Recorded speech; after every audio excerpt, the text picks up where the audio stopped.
நாயுடு நாயக்கர் பிரிவுகள். இந்த நாயுடு நாயக்கர் பிரிவுகள் எடுத்துக்கிட்டிங்கன்னா இதில் ஒரு வினோதமான நிலை. இந்த இப்போ நாடார்னா பிசி தான், கொங்கு வேளாள கவுண்டர்னா பிசி தான். இதில் பார்த்தீங்கன்னா நாயுடு நாயக்கர் பிரிவுகள் 7-8 இருக்குது. இதில் ஓசி ஓப்பன் ஓசி பிரிவிலையும் ஒரு நாயுடு இனம் இருக்கிறது, 2 இனங்கள். பிசி பிரிவிலையும் 2-3 நாயுடு இனங்கள். எம்பிசி பிரிவிலும் ஒரு நாயக்கர் இனம்.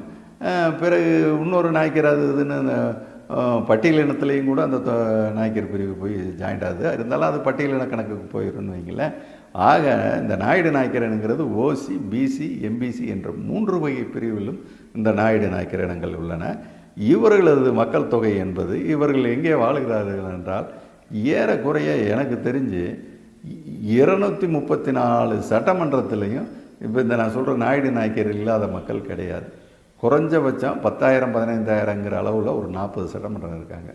உதாரணமாக நாகர்கோவில் அங்கிட்டு இருக்கக்கூடிய சில இது, கிழக்கு நம்ம ராமநாதபுரத்துக்கு கிழக்கு இருக்கக்கூடிய சில சட்டமன்றங்கள், இதில் எல்லாம் 10,000 15,000 அளவில் ஒரு 40-50 தொகுதிகள் இருக்காங்க. இது போக 170 தொகுதிகளில் பார்த்திங்கன்னா ஒரு 40-50 தொகுதியில் ஒரு 30,000 ரேஞ்சில் இருக்காங்க. பிறகு ஒரு 40,000ங்கிற ரேஞ்சில் ஒரு 50, இப்படி மீதி தொகுதிகளும் அந்த லெவலில் இருக்காங்க. ஏன்னா காரணம், இவங்க வந்து இப்போ எல்லா பகுதி ஜோன்லேயும் இப்போ அந்த திருநெல்வேலி அந்த ஜோனில் ஆரம்பிச்சிங்கன்னா அப்படியே அடர்த்தியாக வாழ்கிறது விருதுநகர் அந்த மண்டலம், அப்படியே மதுரை, திண்டுக்கல், அப்படியே மேற்க உடுமலை, பொள்ளாச்சி, கோயம்புத்தூர், மேட்டுப்பாளையம் வரைக்கும் அந்த அடர்த்தியான ஜோனை பார்க்க முடியும். பிறகு அளவளவான மற்ற பகுதிகள் அளவளவாக இருப்பாங்க. மத்திய மண்டலமும் அளவானது தான். ஆனால் கரூர் இந்த மண்டலத்தில் இந்த தொட்டியை நாயக்கர் அந்த கம்பளத்தை அந்த பிரிவுகள் மிக அதிகமாக வசிக்கின்றனர். ஏன்னா அதனுடைய தாக்கம் திருச்சி அந்த பகுதியில் நீடிக்குது. பிறகு பார்த்திங்கன்னா மேற்கு மண்டலத்துலேயும் அளவு, அந்த மேற்கு மண்டலத்தில் சேலத்தை கடந்துட்டால் கொஞ்சம் அதிகமான மக்கள் அடர்த்தியான ஒரு நிலை காணப்படும். தருமபுரி, கிருஷ்ணகிரி மாவட்டங்களில் இந்த தெலுங்கு பேசும் ஒரு நிலை அடர்த்தியாக காணப்படுது. பிறகு அப்படியே அதை ஒட்டி ஆந்திரா பார்டர் தானே, அப்படியே வேலூர், அந்த திருவண்ணாமலை, அனைத்து மாவட்டங்களிலும் அடர்த்தியான மக்களை ஓரளவு சொல்லக்கூடிய மக்கள் தொகை எண்ணிக்கை. சென்னை மாநகரிலும் ஒரு பெரும் அடர்த்தியான மக்கள் தொகை தான் இவர்கள். ஏன்னா அதேமாதிரி கடலூர், காஞ்சிபுரம், செங்கல்பட்டு எல்லாமே இருக்காங்க. ஆக எல்லா தொகுதிகளிலும் பரவலாக வாழ்வதன் காரணமாக இவர்களது எண்ணிக்கை என்பது 6.5% இருக்கும் என்று நினைக்கிறேன். 6.5%. இந்த 6.5% மக்களுடைய வாழ்க்கை தரம் என்னவாக இருக்கிறது என்றால், இந்த கம்பளத்து நாயக்கர் என்று அதாவது கடைசியாக ஆண்ட ஜமீன்தார்கள் 40க்கும் மேற்பட்டவர்கள் அவர்கள் தான். சிலர் சொல்லுவார்கள் இவங்கெல்லாம் ஆண்டார்கள், நிலத்தை வச்சுக்கிட்டாங்க, அதனால் கோடி, அதெல்லாம் இல்லை. இன்று பரிதாபத்திற்குரிய நிலையில் இருப்பவர்கள் இந்த கம்பளத்து நாயக்கர்கள் தான். கல்வியிலும் பின்தங்கி, என ஆடு மாடு மேய்ப்பு, பெரும்பாலும் ஆடு மாடு மேய்ச்சல் தொழில் செய்பவர்களாக, என சிறு சிறு விவசாயிகளாக மிக பின்தங்கிய நிலையில் இந்த நாயக்கர் இன மக்கள் பரவலாக தமிழகத்தின் பல பகுதிகளிலும் வாழ்கின்றார்கள். அதற்கடுத்து கொஞ்சம் அதிகமான நிலையில் இருப்பது இந்த கவர நாயுடு, பலிஜ நாயுடு என்று கூடிய சில பிரிவினர். அவர்கள் ஆங்காங்கே கொஞ்சம் விவசாயம் பார்க்குறாங்க, இல்லைன்னா தனியார் வேலைகள் தான் பெரும்பாலும், இல்லை அரசு வேலைகள், தனியார் வேலைகள். தொழில்களில் பெரிய வளர்ச்சி இல்லை. ஏதாவது சில சின்ன கடைகள் வச்சுருக்காங்களோ ஒழிய பெரிய தொழில் வளர்ச்சியை ஆனால் அந்த சமூகம் இந்த 6.5 ஏறக்குறைய 2.5% மேலே நான் சொல்லக்கூடிய அந்த கவரா, பலிஜா அந்த மாதிரி இது. அதில் ஒரு சிறு தொகுதியான வெளம நாயுடு சிறிய மக்கள் தொகை. ஆனாலும் அவர்கள் தமிழ்நாடு பூரா அந்த முனியாண்டி விலாசன் ஹோட்டல் நடத்துகிறாங்களே அவங்க, அதுதான் தமிழ்நாடு முழுக்க அவங்க ஹோட்டல் இல்லாத ஊரே இல்லைங்கிற நிலைமையை ஏற்படுத்தியிருக்காங்க. ஆனால் அவர்கள் சிறிய மக்கள் தொகை. அந்த மக்களில் 80% பேர் ஹோட்டல் தொழிலை நடத்தி கொண்டிருக்கின்றார்கள்.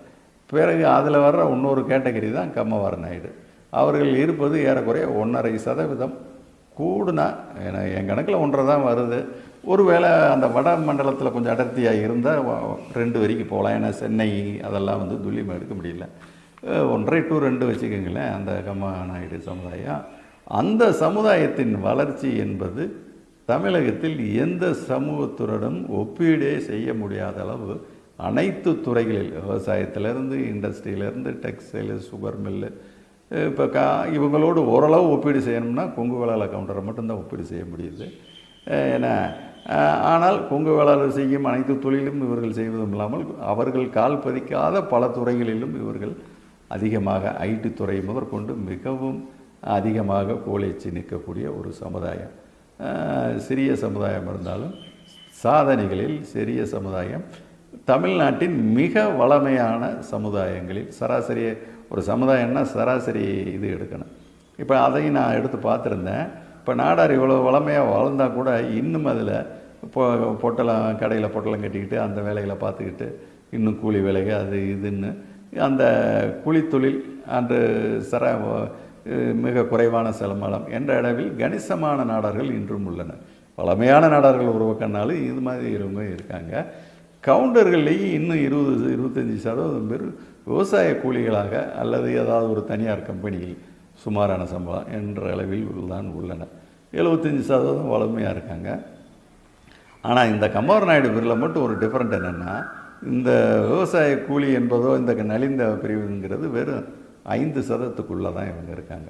எல்லாருமே அதாவது கூலி எனக்கு தெரிஞ்சு கூலிகளாக 40-50 வருஷத்துக்கு முன்னாடி இருந்தவங்க பூரா வெவ்வேறு நிலைகளை எட்டி அவளுடைய சுய முயற்சி, கடின உழைப்பு, சிக்கனம் இதன் மூலம் ஒன்று படித்து பெரிய வேலைகளுக்கு போயிடுறாங்க, இல்லைன்னா ஏதாவது ஒரு தொழிலை ஆரம்பித்து அதில் சாதனை பண்ணிடுறாங்க. இப்படி அவர்கள் தங்கள் நிலைகளை மேம்படுத்தியதால் அந்த குறிப்பாக ஏன்னா நான் தமிழ்நாடு முறை எல்லாம் பார்க்குறப்ப கூலி தொழிலாளர்கள் அந்த கீழ்மட்டத்தில் மிக குறைவாக காணப்பட்ட இனம் இந்த கம்பவர் நாயுடு. ஏன்னா இது என்னுடைய ஸ்டடி, நீங்கள் மாறி இருந்தால் யாராவது இருந்தால் சொல்லலாம். ஏன்னா நான் தமிழ்நாடு பூரா பார்த்ததை வச்சுட்டு தான் அதை சொல்கிறேன். இது நாயுடு நாயக்கர்களுடைய இது. தம்பி மீதி சமூகங்களை அடுத்த வீடியோவில் பார்ப்போம்.